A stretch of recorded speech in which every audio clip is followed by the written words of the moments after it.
En juin 2022 a eu lieu à l'École nationale supérieure d'architecture de Montpellier la conférence internationale Architecture et patrimoine contemporain, réhabilitation autour de la Méditerranée. Cette conférence a été enregistrée grâce au soutien de l'Union des architectes de Méditerranée, l'UMAR, de l'École nationale supérieure d'architecture de Montpellier, l'ENSAM, et des chercheurs et des intervenants. Vous allez retrouver ci-dessous l'ensemble des modules vidéo qui vont vous permettre d'accéder à la ressource de cette conférence. Je vous souhaite un bon visionnage.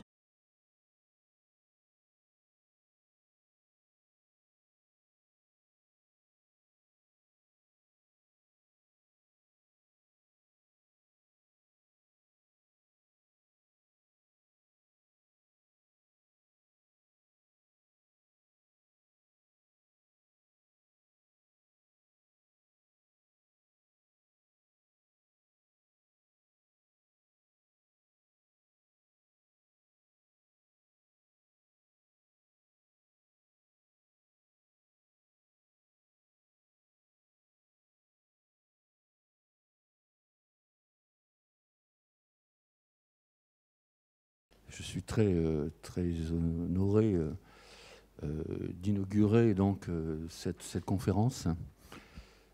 Ce type de conférence me semble indispensable parce que, comme tout le monde le sait, il y a urgence. Et je fais partie d'une génération qui, comme l'a rappelé Laurent, a été, comment dirais-je, été étudiante au XXe siècle, à la fin du XXe siècle, à une époque où les questions environnementales et les questions patrimoniales n'existaient pratiquement pas. Et c'est-à-dire que ceux qui, comme moi, ont pu s'intéresser au patrimoine très très tôt, presque par hasard, étions des autodidactes. C'est vrai que c'était un domaine complètement délaissé et la notion de patrimoine existait, non pas comme l'a encore l'a souligné Laurent, pour des raisons sociales, des raisons environnementales, mais surtout pour des raisons à l'époque historiques ou esthétiques. Voilà. Et on a peu à peu découvert l'intérêt, notre dimension qui était beaucoup plus importante, celle effectivement sociale, environnementale, avec tout ce qui en découlait, et qui d'une façon surprenante, faisait rentrer l'architecture dans une dimension beaucoup plus politique.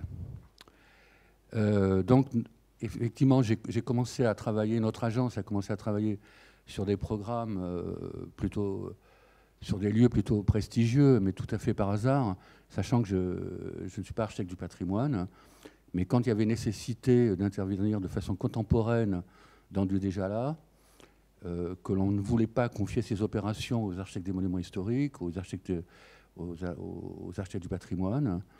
C'est vrai qu'on organisait des concours, et puis quand l'idée de modernité apparaissait, des gens comme moi pouvaient intervenir. Voilà. Donc,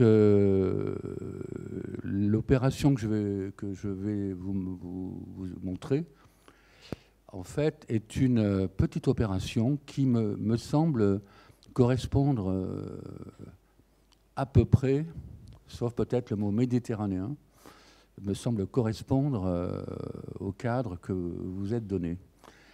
C'est dans une ville qui s'appelle Saint-Mexan, Charente-Maritime, dans les Deux-Sèvres. C'est une toute petite opération, modeste. Il s'agissait d'un bâtiment des années 30, dans une ville complètement oubliée, délaissée, que peu de gens sauraient situer sur une carte. Quand, par hasard, il y avait une ligne de TGV, quand on descendait du TGV, en général, on était 2 personnes maximum, c'est-à-dire que c'est incroyable. Je ne sais pas si la ligne s'arrête toujours là.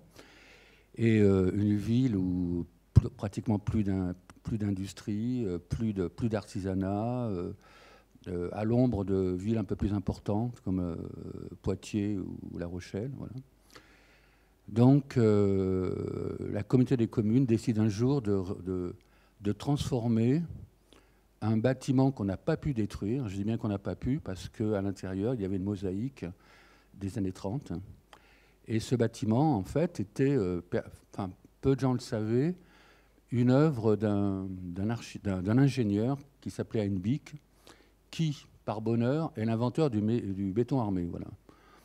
Donc, le fait qu'il y ait cette mosaïque à l'intérieur et que le bâtiment ait une signature l'a fait classer, et donc il a fallu le conserver.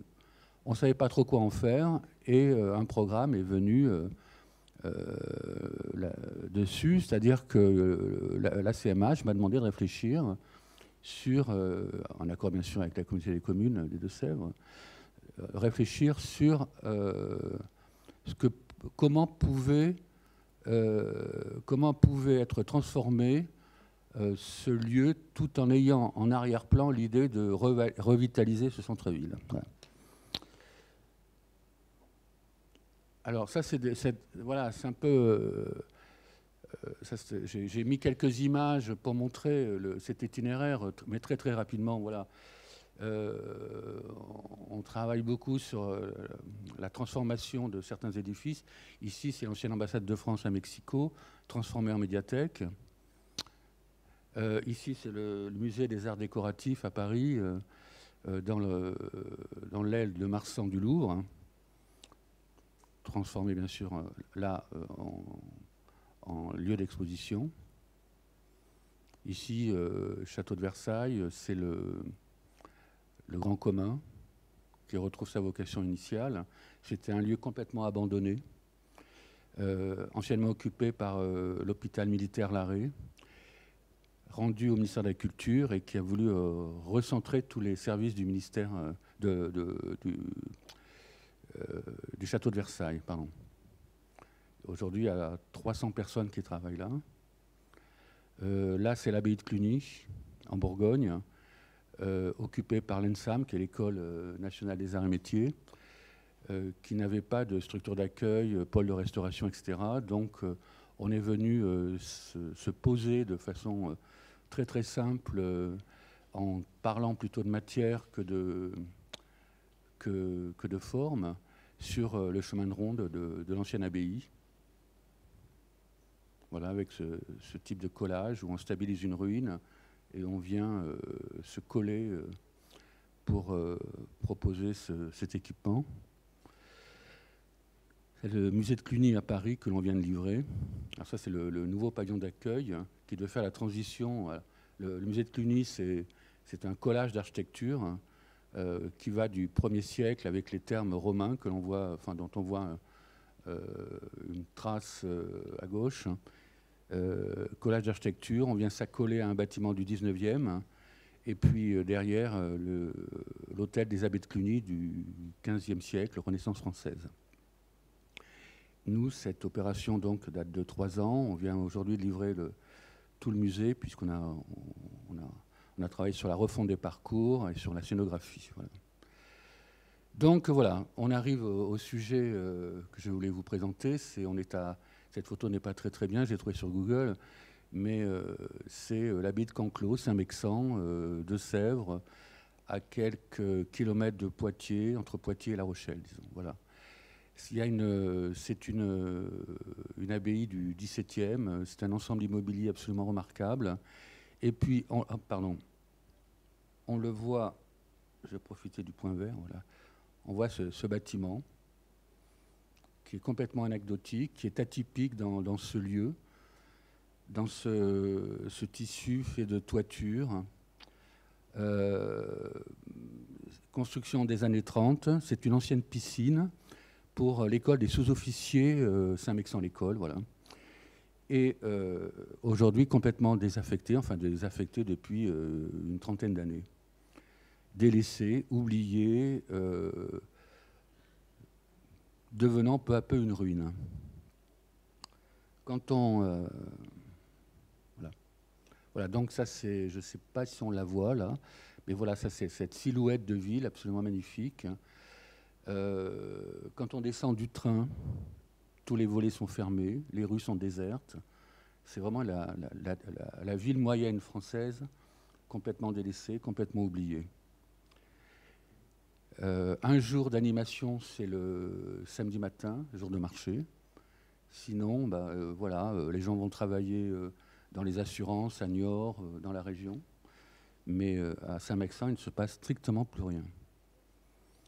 Voilà une image de ce paysage. On a tourné quelques films dans cette abbaye, elle aussi abandonnée, qui un jour sera, j'espère, revitalisée, restructurée, à laquelle on pourra trouver une nouvelle utilité. Aujourd'hui, c'est un paysage assez triste, pour tout dire.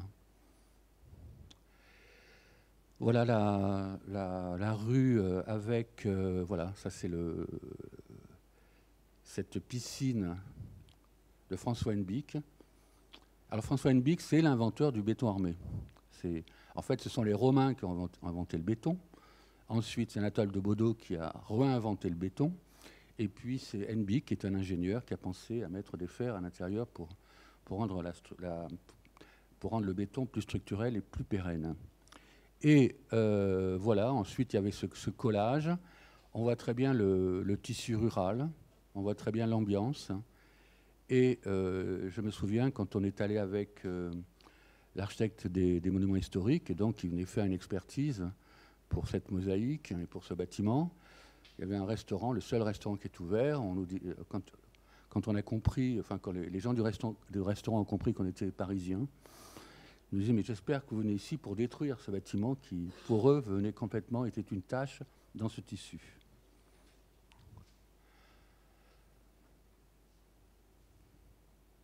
Voilà, cette construction qui peut apparaître comme disgracieuse, mais en même temps, c'est une des premières voûtes en béton armé. Voilà.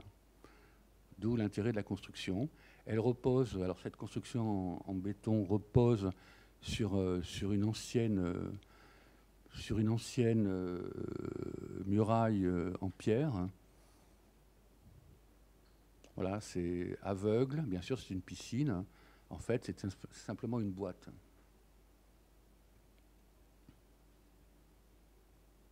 Une des ouvertures, avec une extension en partie supérieure des années 30.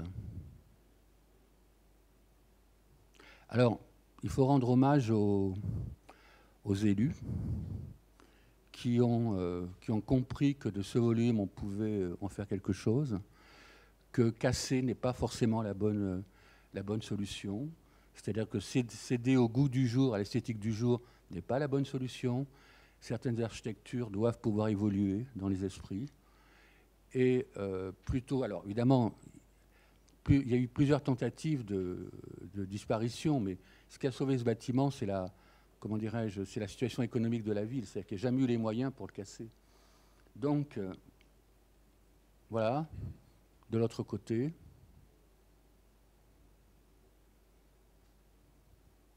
Quand on vient là, ce n'est pas très enthousiasmant, a priori. Et encore une fois, je rends hommage aux élus qui ont compris que, bon, casser n'est pas forcément la bonne solution. Voilà, je me répète. Avec une extension, c'était un ancien groupe scolaire.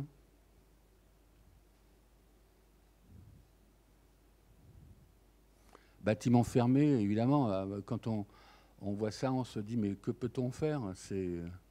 Voilà. Alors ça, c'était dans les années 60, c'était la piscine de l'école des sous-officiers de Saint-Mexin, avec effectivement cette mosaïque absolument merveilleuse, qui est une scène, c'est une art déco, qui, elle, était classée, et qui est, voilà, je crois que l'image, c'était le repos du guerrier. Le guerrier était un soldat romain. Voilà, la piscine, telle qu'on l'a vue. C'est-à-dire qu'en 2010 ou 2012, je ne sais plus, et avec une verrière qui était plus ou moins obturée, enfin bref, voilà. Elle ne servait plus depuis des années. Voilà la mosaïque, avec cette scène étrange.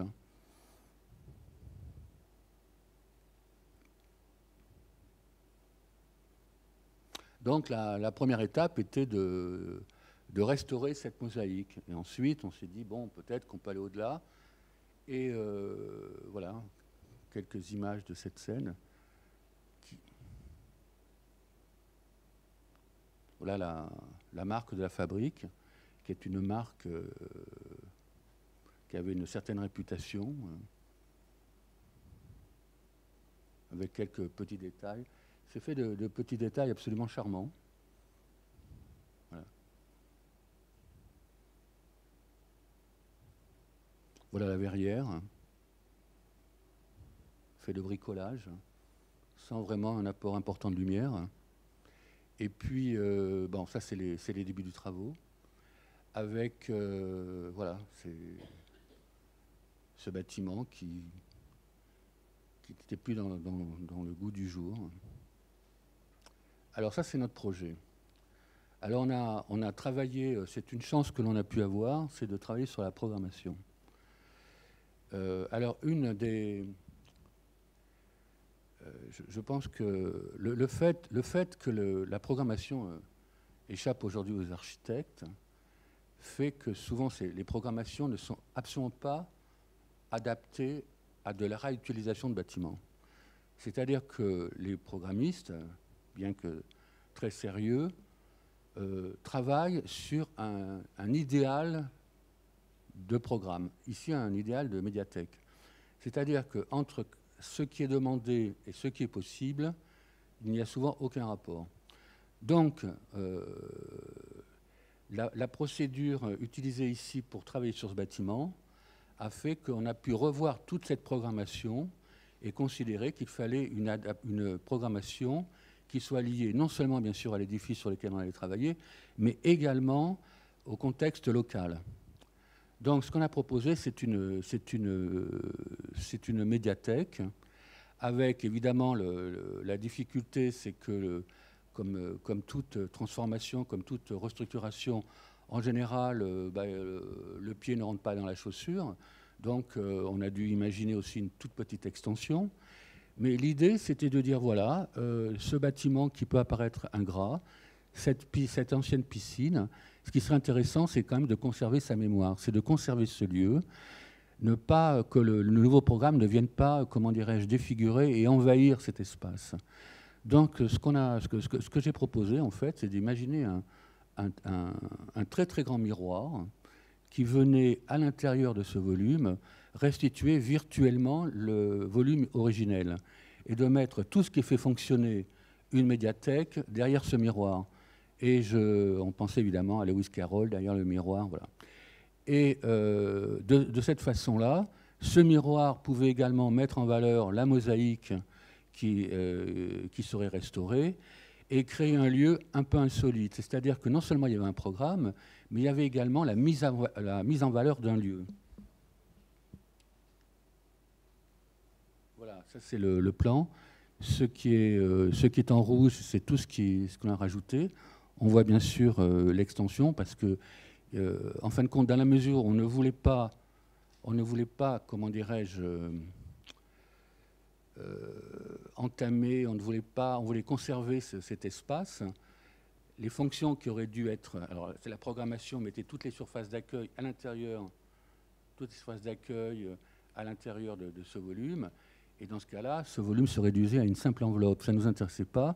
Ce qui nous intéressait, c'était vraiment de conserver, comment dirais-je, l'intérêt de ce lieu.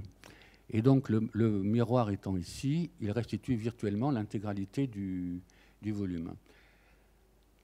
On a reconsidéré le bassin, c'est-à-dire que les hauteurs ne correspondaient pas forcément aux hauteurs acceptables, puisqu'il y avait un étage inférieur.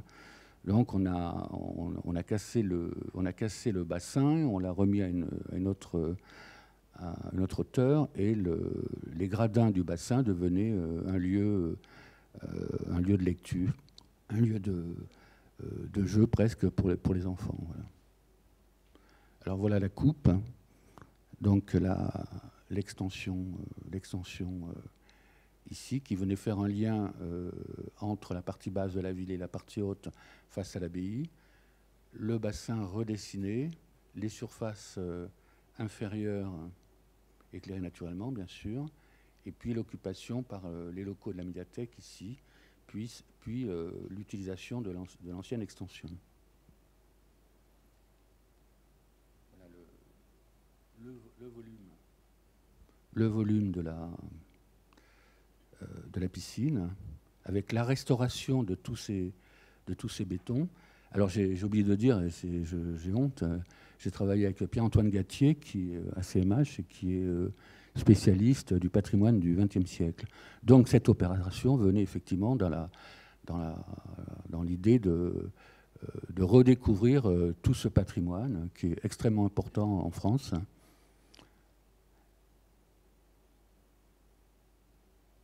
Voilà, ça c'est les travaux. L'image montrant les travaux, où effectivement, voilà. Et il y a tout un travail de restauration de la vêture intérieure et extérieure en béton. Il y a plusieurs types de béton. Voilà, ça c'est une image prise par un compagnon sur le chantier, où on voyait une partie de l'extension qui faisait écho un peu à la partie historique de ce centre-ville, l'abbaye, que l'on voit en arrière-plan. Voilà.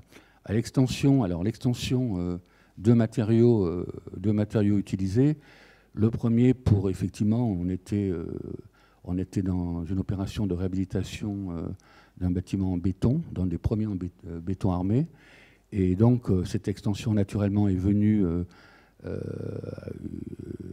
utiliser le même matériau, et une seconde extension, une deuxième boîte, parce qu'il fallait morceler les volumes pour se rapprocher de l'abbaye, avec une extension en cortène, non pas pour changer de matériau, simplement parce que on voulait un claustrat pour faire rentrer la lumière, et le béton, on ne pouvait pas le réaliser en béton, simplement parce qu'on est dans une zone sismique.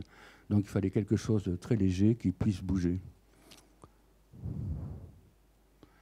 Voilà, donc on a redessiné un peu tout le contexte avec les escaliers, parce que c'est une ville qui a plusieurs étages.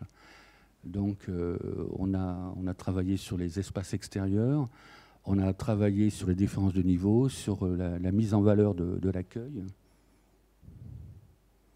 Voilà les trois volumes principaux, donc la piscine Henbick réhabilitée, son socle, une extension en béton, derrière le volume de l'accueil proche de l'abbaye, avec tous les abords traités de façon à en faire un centre qui n'existait pratiquement pas.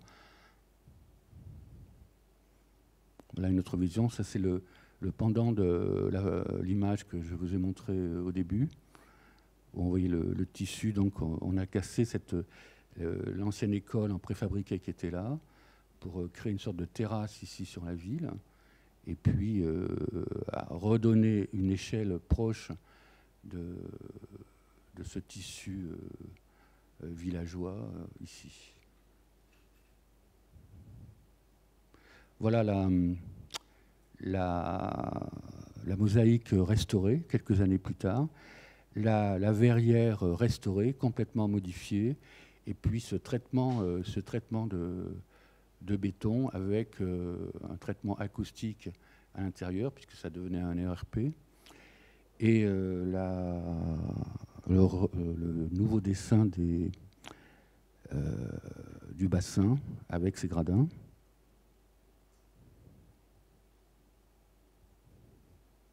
Voilà ce grand miroir qui donc reflète le bassin, donc restitue l'entièreté du volume visuellement, avec la mosaïque qui se reflète.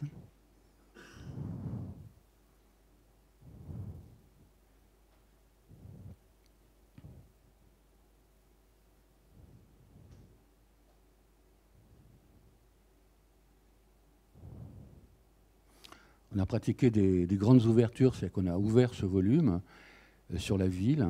On sait où on n'est pas dans un volume complètement abstrait. On a pratiqué des grandes ouvertures à la fois sur l'abbaye et sur la ville.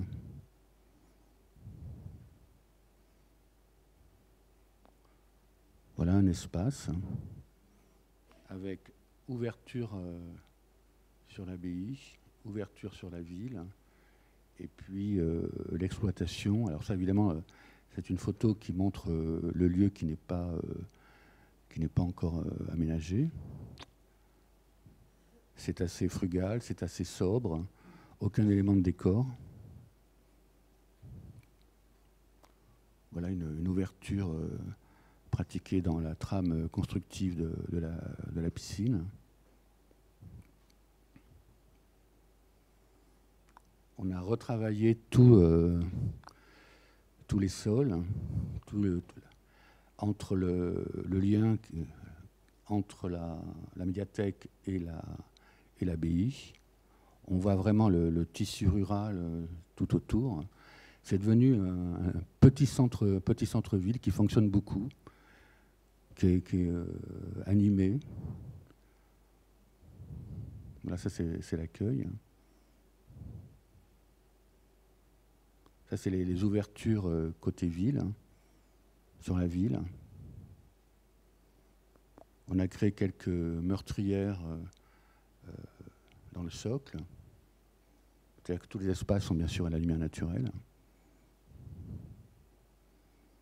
Voilà, on voit dans quel contexte on a réalisé cette opération. Il y a maximum R+2.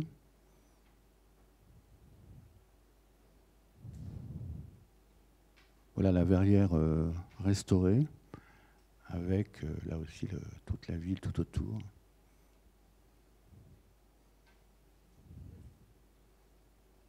Voilà le bâtiment avec donc entièrement restauré. L'extension à gauche, bien sûr, et puis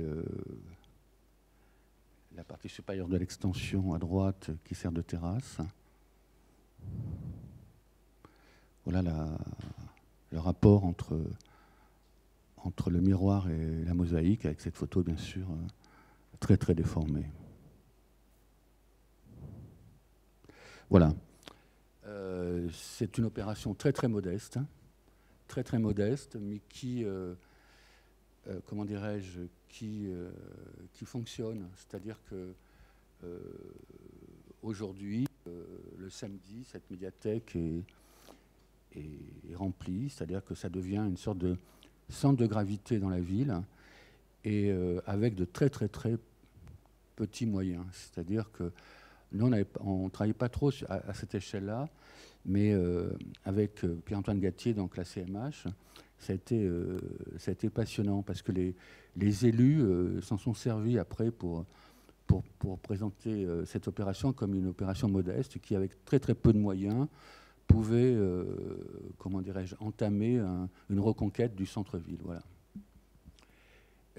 Et c'est vrai qu'elle est à la fois, il y a un aspect dans cette opération, il y a un aspect social, il y a un aspect patrimonial, il y a aussi l'acceptation par la ville. Vous avez vu le contexte rural, enfin c'est très rural, d'accepter un peu de, comment dirais-je, d'image contemporaine. Et on s'aperçoit que, enfin, on a essayé de travailler avec délicatesse, parce qu'évidemment, on avait la DRAC en face de nous, on avait, enfin, avec cette abbaye impose au lieu une sorte de protection assez difficile, mais en même temps, quand tout le monde a joué le jeu, ça s'est fait de façon extrêmement douce. Et je pense qu'on a sauvé un lieu. S'il avait fallu faire une médiathèque ailleurs, je pense que d'abord, elle n'aurait pas pu être au centre comme ici. Et ensuite, je pense qu'elle se serait paradoxalement moins bien inscrite dans ce tissu. C'est-à-dire qu'il y a on a voulu opérer avec une forme de franchise qui n'a jamais été contestée ni contredite par personne. Voilà,